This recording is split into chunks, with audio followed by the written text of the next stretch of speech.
रामकृष्ण हरी. श्री तुकाराम महाराज गाथा भाष्य अभंग 641. देव घ्या कोणी, देव घ्या कोणी, आईता आला घर पुसोनी. देव न लगे, देव न लगे, साठवणीचे रुंधले जागे. देव मंदला, देव मंदला, भाव बुडाला काय करू. देव घ्या फुका, देव घ्या फुका, न लगे रुका मोल काही.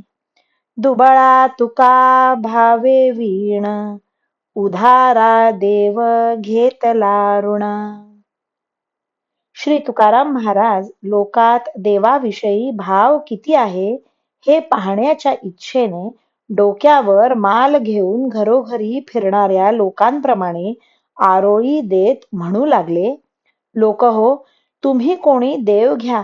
अनायासे घर विचारीत तुमच्याजवळ आला आहे.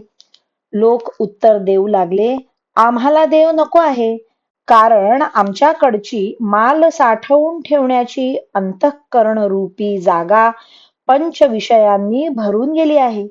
त्यामुळे देव ठेवण्यास जागा उरली नाही. हे लोकांचे उत्तर ऐकून महाराज स्वतःशी म्हणतात, काय करावे, देवाला फार मंदी आली आहे. देवाचा भाव कमी झाला नव्हे, नाहीसाच झाला आहे.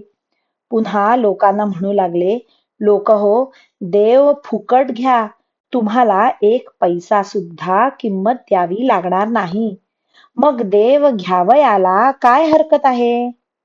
तुकाराम महाराज म्हणतात, मी सुद्धा अधिकार दरिद्री आणि भक्तिभावहीन आहे. त्यामुळे एकही पैसा न देता काया वाचा मन यापैकी काहीही अर्पण न करता संतांपासून ऋण काढून उधार देव घेतला आहे. रामकृष्ण हरी. श्री कृष्ण अर्पणमस्तु.